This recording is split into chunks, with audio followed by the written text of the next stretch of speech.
ถูกจะโตสวยถูกจวนทุกสวยนะหุ่นทำเป็นโบเก้ถูกแค่ทุกสวยเทลงไว้ถูกบอกน้อง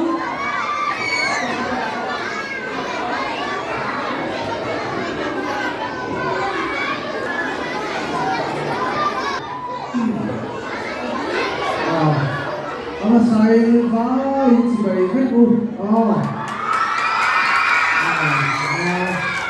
Tantu long Actually, hari kan sarkai itu juga, mau itu punya dia punya so, tadi aku saya berkata. Official walau mak saya, official walau Kuang kuih dia betul beri kelamat dia. Anda nak habis kuang kuih kita lihat cara betul lah. Masih yang itu juga ada apa? Laki pun tolong. Ada yang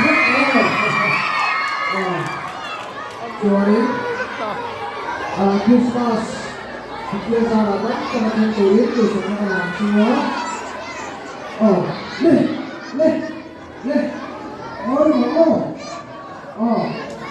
Di Christmas kita sahabat pergi kamu pulang. Saya dari sini di sini langsung semua.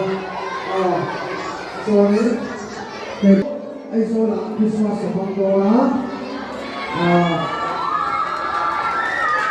Masih ini apa tuannya? Hei, ini ibu lahu kalau kamu ini mana?